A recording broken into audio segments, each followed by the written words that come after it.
말씀은 신명기 4장 44절에서 5장 10절입니다. 신명기 4장 44절에서 5장 10절 말씀입니다. 번갈아 가면서 읽습니다. 제가 먼저 읽겠습니다. 모세가 이스라엘 자손에게 선포한 율법은 이러하니라. 이스라엘 자손이 애굽에서 나온 후에 모세가 증언과 규례와 법도를 선포하였으니 요단 동편 벳볼 맞은편 골짜기에서 그리하였더라. 이 땅은 헤스본에 사는 아모리 족속의 왕 시온에게 속하였더니 모세와 이스라엘 자손이 애굽에서 나온 후에 그를 쳐서 멸하고 그 땅을 기업으로 얻었고 또 바산왕 옥의 땅을 얻었으니 그 두 사람은 아모리 족속의 왕으로서 요단 이쪽 해돋는 쪽에 살았으며 그 얻은 땅은 아르논 골짜기 가장자리의 아로엘에서부터 시온산 곧 헤르몬 산까지요. 요단 이쪽 곧 그 동쪽 온 아라바니 비스가 기슭 아래 아라바의 바다까지이니라. 모세가 온 이스라엘을 불러 그들에게 이르되 이스라엘아, 오늘 내가 너희의 귀에 말하는 규례와 법도를 듣고 그것을 배우며 지켜 행하라. 우리 하나님 여호와께서 호렙산에서 우리와 언약을 세우셨나니 이 언약은 여호와께서 우리 조상들과 세우신 것이 아니요 오늘 여기 살아있는 우리 곧 우리와 세우신 것이라. 여호와께서 산 위 불 가운데에서 너희와 대면하여 말씀하시매 그때 너희가 불을 두려워하여 산에 오르지 못하므로 내가 여호와와 너희 중간에 서서 여호와의 말씀을 너희에게 전하였노라. 여호와께서 이르시되 나는 너를 애굽 땅 종되었던 집에서 인도해낸 내 하나님 여호와라. 나 외에는 다른 신들을 내게 두지 말지니라. 너는 자기를 위하여 새긴 우상을 만들지 말고 위로 하늘에 있는 것이나 아래로 땅에 있는 것이나 땅 및 물속에 있는 것의 어떤 형상도 만들지 말며 10절까지 함께 읽습니다. 그것들에게 절하지 말며 그것들을 섬기지 말라. 나 내 하나님 여호와는 질투하는 하나님인즉 나를 미워하는 자의 죄를 갚되 아버지로부터 아들에게로 3, 4대까지 이르게 하거니와 나를 사랑하고 내 계명을 지키는 자에게는 1000대까지 은혜를 베푸느니라. 아멘. 신명기는 모세가 가나안 땅 입성을 앞두고 요단강 동편인 모압 평지에서 출애굽 2세대들에게 해주는 세 편의 설교입니다. 신명기를 이해할 때 모세의 세 편의 설교라는 것, 그리고 설교를 하게 된 때가 광야 40년 생활을 마친 시점이라는 것, 그리고 설교한 장소는 요단강 동편인 모압 평지라는 것, 이 세 가지를 기억하면서 신명기를 읽으셔야 됩니다. 오늘 본문이 4장 44절부터는 두 번째 설교입니다. 신명기는 모세의 세 편의 설교인데 첫 번째 설교가 출애굽 1세대들이 광야 40년 동안 행했던 일, 즉 과거의 사건에 대한 이야기라면 두 번째 설교는 율법을 해석하는 현재적 사건입니다. 그리고 세 번째 설교는 이제 가나안 땅에 들어가서 어떻게 살아야 될 것인가에 대한 미래적인 이야기입니다. 분량의 측면에서 봤을 때 두 번째 설교가 가장 깁니다. 4장 44절부터 26장까지가 두 번째 설교가 된 것입니다. 4장 44절부터 49절까지는 이 두 번째 설교의 서론 부분입니다. 두 번째 설교가 행해진 장소와 시점에 대한 이야기를 해주고 있습니다. 두 번째 설교가 행해진 장소를 말하면서 46절에 보면 요단 동편 벳볼 맞은편 골짜기 이렇게 말해주고 있습니다.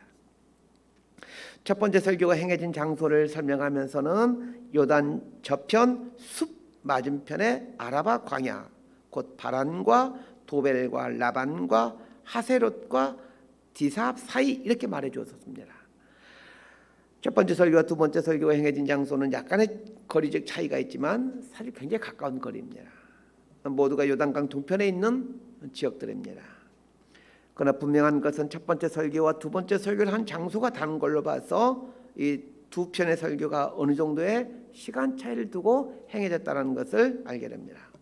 두 번째 설교를 시작하면서 설교를 한 장소를 요단 동편 벳볼 맞은편 골짜기 이렇게 이제 말해주면서 요단 동편 벳볼 맞은편에 대한 설명을 해주고 있습니다.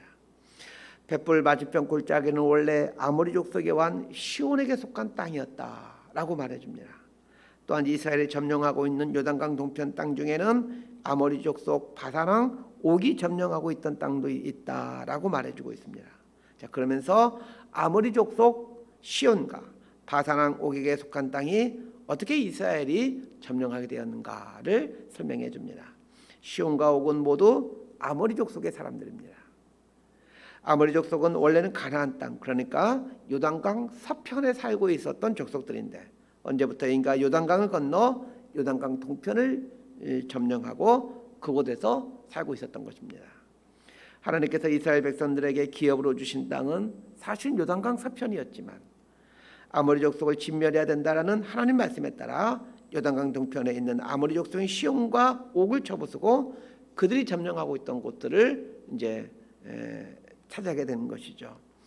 어떤 면에서 보게 되면 아모리 족속인 시온과 옥이 요단강 동편을 점령하고 있었기에 이스라엘의 지경이 요단강 동편까지 확장된 것이다라고 보시면 되겠습니다.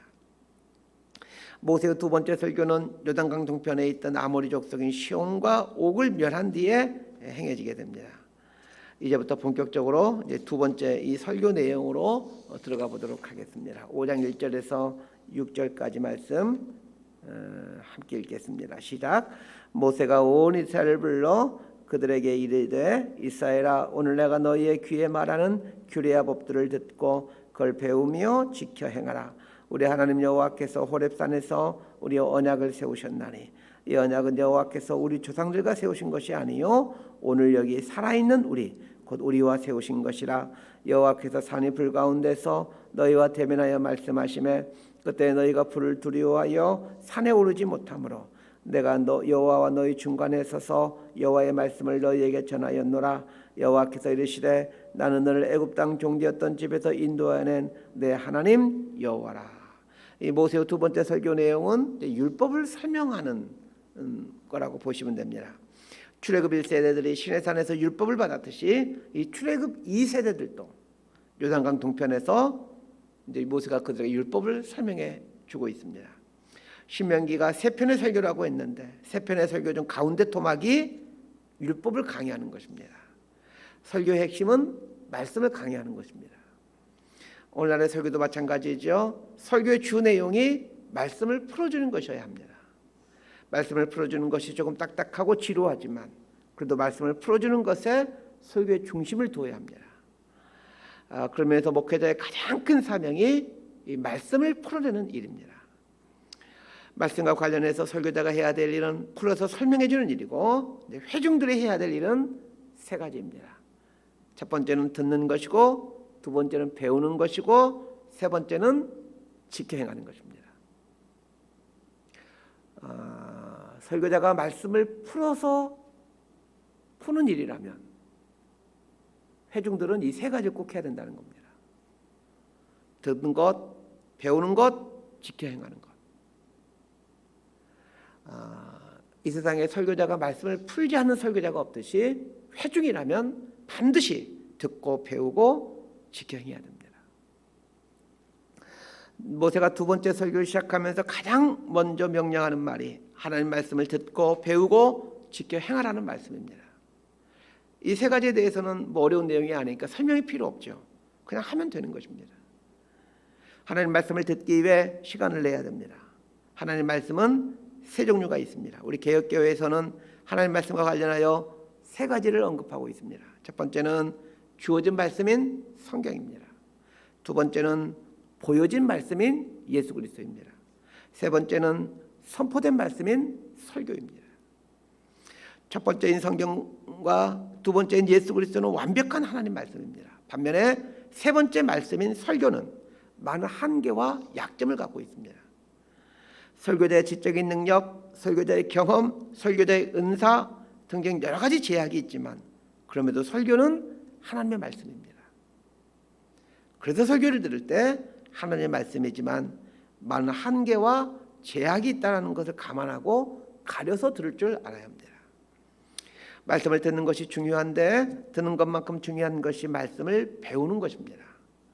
듣는 것이 일방통행이라면 배우는 것은 쌍방통행입니다. 질문을 하면서 무슨 뜻인가를 더 깊이 알아가게 되죠. 성경 공부와 같은 것이 여기에 해당됩니다. 제 신앙생활을 뒤돌아보니까 성경 공부를 하면서 신앙이 많이 성장한 것 같습니다. 평상시 궁금해하던 것들을 질문함으로 하나님과 또 하나님의 섭리를 이해하는 지경이 깊어져 가고 넓어져 가게 됩니다. 말씀과 관련해서 해야 될 세 번째는 지켜 행하는 것이었습니다. 말씀의 결론이 행함입니다. 말씀의 최종 목적지는 지켜 행하는 것입니다. 지켜 행하기 위해서 듣고 배우는 것입니다. 그래서 설교를 들을 때도 몰랐던 걸 알게 되었어. 이 차원에서 설교를 이해하려고 하지 말고 오늘 설교를 통해서 내가 해야 될 건 무엇인가? 나에게 적용할 건 무엇인가? 이걸 생각해보는 습관을 기르셔야 됩니다. 그래야 신앙이 성장합니다. 신앙이 성장한다라는 것은 신앙 인격이 성장한다는 말입니다. 말씀을 듣고 배우는 것만으로는 신앙 인격이 자라지 않습니다. 지켜 행할 때야 이 신앙 인격이 자라가게 됩니다. 그래서 정상적으로 신앙생활을 하게 되면 반드시 신앙 인격이 자라게 되어 있고 그 인격에서 예수님의 향기가 흘러나오게 됩니다. 모세는 하나님 말씀에 대한 강론을 시작하면서 반드시 해야 될 것이 말씀을 듣고 배우고 지켜 행하는 일이다라고 하면서 하나님께 주신 율법은 시간적으로는 40여 년 전 출애굽 1세대들에게 준 그 말씀들이지만 그러나 지금 설교를 듣고 있는 출애굽 2세대들에게 직접 주신 말씀이다라고 얘기합니다. 마찬가지입니다. 성경은 구약시대와 신약시대에 기록된 말씀이죠. 우리하고는 수천 년 전에 우리가 살던 시대로부터 수천 년 전에 해준 말씀들이지만 사실은 지금 우리에게 해주신 말씀입니다. 하나님께서 지금 나에게 주시는 말씀이라고 믿고 말씀 앞에 서야 됩니다. 그래야 말씀이 내 삶에서 살아 움직이고 내 안에서 능력으로 역사하게 됩니다. 자, 우리 6절부터 10절까지 함께 읽습니다. 시작. 나는 너를 애굽 땅 종되었던 집에서 인도하여 낸 내 하나님 여호와라. 나 외에는 다른 신들을 내게 두지 말지니라. 너는 자기를 위하여 새긴 우상을 만들지 말고 위로 하늘에 있는 것이나 아래로 땅에 있는 것이나 땅 및 물속에 있는 것에 어떤 형상도 만들지 말며 그것들에게 절하지 말며 그것들을 섬기지 말라. 나의 하나님 여호와는 질투하는 하나님인즉 나를 미워하는 자의 죄를 갚되 아버지로부터 아들에게로 3, 4대까지 이르게 하거니와 나를 사랑하고 내 계명을 지키는 자에게는 1000대까지 은혜를 베푸느니라. 6절에서 10절 말씀은 출애굽기 20장 2절부터 6절까지 말씀을 그대로 옮겨온 말씀입니다. 토식하게 틀리지 않습니다. 출애굽기 10장은 모세가 시내산에서 하나님께 받은 말씀을 이스라엘 백성들에게 전하는 내용입니다. 오늘 본문인 5장 6절에서 10절은 십계명의 1계명과 2계명을 말합니다. 십계명은 하나님 백성의 삶의 표준입니다. 쉽게 말하면 하나님을 믿는 사람들은 이렇게 살아야 된다라는 뜻입니다. 십계명을 준수해야만 하나님의 백성이 된다 이게 아니라 하나님의 백성은 십계명에 나와 있는 계명을 삶의 기준으로 삼고 살아야 한다라는 뜻입니다. 십계명을 어긴다고 해서 하나님의 백성에서 박탈되는 것은 아니지만 하나님의 백성이라면 십계명의 계명처럼 살기 위해서 힘써야 된다는 말입니다. 그리고 하나님의 백성이기 때문에 그 십계명의 내용들이 삶에 나타나야만 합니다. 자, 그러면 본격적으로 이제 1계명과 2계명 속으로 한번 들어가 보십시다. 1계명은 나 외에는 다른 신들을 내게 두지 말지니라 했니라. 하나님 외에 다른 신들을 두면 안 된다라는 말입니다. 하나님을 믿으면서도 다른 신도 믿으면 안 된다라는 얘기입니다. 그런데 사실은 신이라고는 하나님밖에 없고 우리가 신으로 인식하는 것들은 모두가 사람들이 만들어낸 우상에 지나지 않습니다. 하나님과 다른 신들의 가장 큰 차이가 이것입니다. 하나님은 스스로 존재하는 분이지만 다른 신들은 모두가 인간이 만들어낸 우상들입니다. 그러니까 다른 신들은 우리가 말로는 신이라고 부르지만 사실 신이 아닌 겁니다. 이 세상의 신은 오직 하나님밖에 없습니다. 하나님 외에는 모두가 만들어진, 그것도 연약하고 추악한 인간에 의해서 만들어진 신입니다. 하나님의 백성은 하나님 외에 다른 신이 없다는 걸 믿고 인정해야만 합니다. 세상 사람들은 우리 기독교를 아주 독선적인 종교라고 얘기를 합니다. 기독교에서는 하나님 외에는 다른 신이 없다고 말을 하지만 다른 종교에서는 하나님 말고도 많은 신들이 있다라고 말하기에 그걸 인정하라고 우리 기독교에게 자꾸 요구합니다. 얼핏 보면 다른 종교들은 상당히 포용적인 종교이고 우리 기독교는 굉장히 편협한 종교인 것처럼 보여집니다. 그러나 분명히 아셔야 될 것이 있습니다. 신은 하나님밖에 없습니다. 그리고 사람들이 신이라고 부르는 것들은 모두 인간이 만든 우상에 지나지 않습니다. 신과 우상을 명확하게 구별할 줄 알아야 합니다. 그러나 사람들은 신과 우상을 동일하게 여겨달라고 요구합니다. 자신들이 그 믿는 신이 사람이 만든 우상임에도 불구하고 신으로 여겨달라는 겁니다. 신이 아닌 우상에 불과한데 우상을 신으로 인정하는 것을 포용적인 것이다 라고 생각하면 안 되죠. 둘이 서로 다른 겁니다. 하나님과 우상은 다른 거죠. 모세 시대 이스라엘 백성들이 들어가서 살게 될 가나안 땅은 다양한 신들을 섬기고 있는 지역이었습니다. 가나안에 사는 사람들은 다양한 신들을 섬기고 있었기에 이스라엘이 섬기고 있는 하나님도 신 중에 하나이다 라고 생각하게 됩니다. 그러나 하나님께서 이스라엘 백성들에게 원하시는 것은 가나안 사람들이 섬기고 있는 그 다양한 종류의 신은 신이 아니고 사람이 만든 우상이라는 것을 알아야 된다는 겁니다. 신은 이 세상에 하나님 한 분밖에 없다라고 말씀합니다. 그게 십계명의 첫 번째 계명입니다. 그래서 하나님은 이스라엘 백성들이 가나안 땅에 들어가서 하나님 한 분 외에는 신은 없다라는 것을 드러내며 살기를 원하셨던 겁니다. 자, 그런데 실상은 어떻습니까? 이스라엘 백성들이 가나안 땅에 들어가 하나님도 섬기지만 그 가나안에 있는 우상들을 신으로 섬겨갑니다. 첫 번째 계명을 정면으로 어기는 거죠. 자, 그러면 우리는 어떠합니까? 우리는 하나님만을 유일의 신으로 섬기고 있습니까? 자본주의 시대인 현대에서의 신은 다 인정하고 있듯이 돈이 신입니다. 예수님께서 말씀하신 것처럼 돈은 얼마든지 하나님과 동등한 반열에 올 수 있는 아주 무시무시한 그런 우상입니다. 그래서 예수님께서 하나님과 재물을 겸하여 섬길 수 없다라고 말씀하신 겁니다. 하나님과 견줄 만큼 하나님 믿는 백성들에게 있어서 하나님과 동등한 위치에 놓여질 만큼 돈은 그렇게 위력이 있는 우상입니다. 1계명에 대해서는 이 정도로 하고 이제 두 번째 계명을 생각해 보겠습니다. 제가 보기에는 1계명보다 두 번째 계명이 더 중요한 것 같습니다. 왜냐하면 그리스도인이라면 1계명인 하나님 외에는 다른 신들은 없다라는 이 계명에 대해서는 너무나 잘 알고 있기 때문입니다.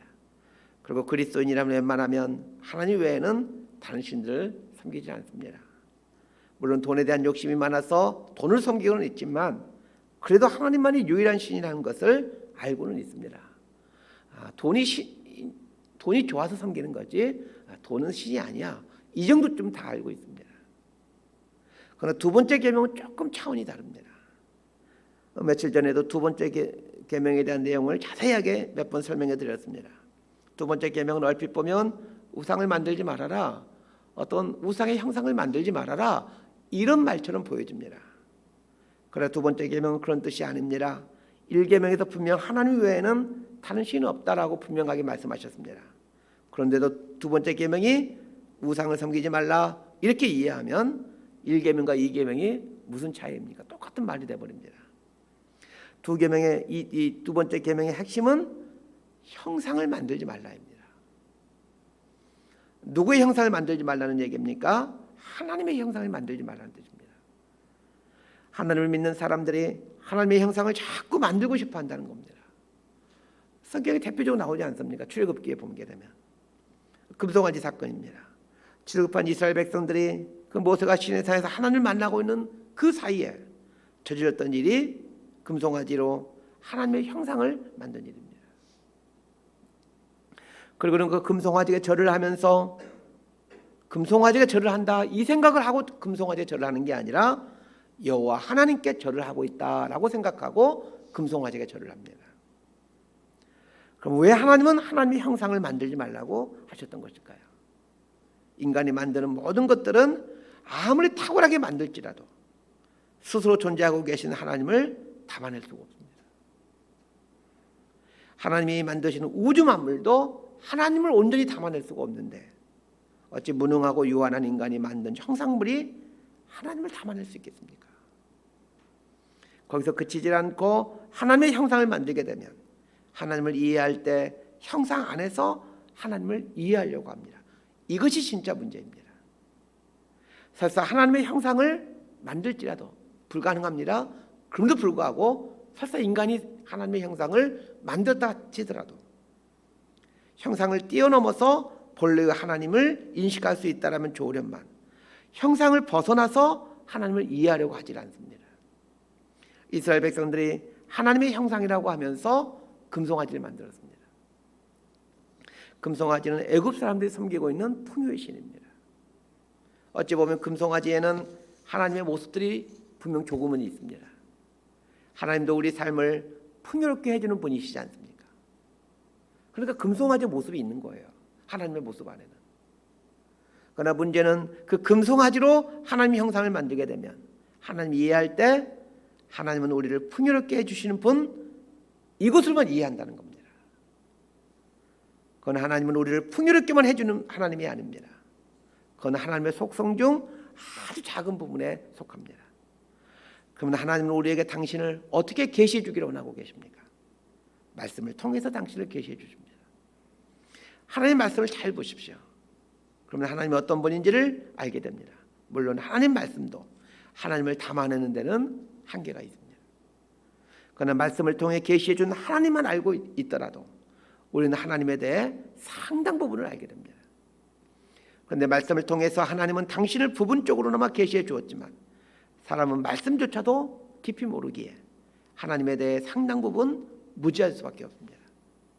그러나 분명한 사실은 말씀을 통해 하나님을 알아가는데 말씀을 통해 계시된 하나님은 본래 존재하시는 하나님의 모습이라는 겁니다. 두 번째로 하나님께서 당신을 계시해 준 것이 예수님입니다. 예수님을 보면 하나님이 어떤 분이신지를 금방 알게 됩니다. 그러나 우리는 예수님을 깊이 알지 못하기에 하나님이 어떤 분인지를 잘 모르는 거죠. 이렇게 말씀을 통해서 그리고 예수님을 통해서 하나님을 알아갈 수 있도록 하나님은 말씀을 주시고 예수님을 보내주셨습니다. 자, 그렇다면 우리가 해야 될 일은 이 말씀을 통해 그리고 예수님을 통해 하나님을 알아가는 것입니다. 말씀을 통해 그나마 하나님을 바르게 알아갈 수 있게 모세는 계속해서 하나님의 말씀을 가르치고 또 가르치는 것입니다. 말씀 정리합니다. 하나님을 바르게 알아갈 수 있는 가장 탁월한 방법이 말씀입니다. 말씀과 관련해서 우리가 해야 될 것은 세 가지라고 말하고 있습니다. 듣는 것, 배우는 것, 지켜 행하는 것입니다. 말씀을 주신 최종 목적지는 지켜 행함으로 하나님 백성으로 온전해져 가는 것입니다. 말씀을 지켜 행하기 위해서 말씀을 듣고 배우는 것이고 듣고 배움으로 왜 말씀을 지켜 행해야 되는지 그리고 지켜 행하게 되면 어떻게 되는지를 알게 되므로 말씀을 지켜 행하는 사람으로 변해가게 됩니다. 말씀을 지켜 행하는 사람으로 살아가게 되면 하나님을 바르고 온전하게 알아갈 수가 있고 하나님께서 당신의 백성에 주시는 복을 누리며 살 수 있습니다. 또한 하나님의 온전한 백성으로 변해가죠. 하나님은 우리가 이런 삶을 살도록 하기 위해 우리를 택하시고 말씀을 주셨습니다. 우리의 삶이 말씀을 듣고 배움으로 또 지켜 행함까지 나아가 하나님을 바르게 알아가는 그리하여 하나님이 주시고자 하는 복을 누리고 하나님의 온전한 백성으로 변해가는 저 여러분 모두가 될 수 있게 되기를 진심으로 소망하고 축복합니다. 기도하겠습니다. 하나님, 오늘 말씀해 보니 나를 사랑하고 내 계명을 지킨 자에게 천대까지 은혜를 베풀어 주신다는 것들을 깨닫게 되어집니다. 하나님의 말씀을 듣고 배우고 지켜 행함으로 하나님을 바르게 알아가는 은혜를 주시고 하나님을 바르게 알아가고 바르게 섬기는 자에게 하나님이 어떤 복을 주시는지를 경험해가는 저희의 삶이 되게 하여 주옵소서. 예수님의 이름으로 기도드리옵나이다. 아멘.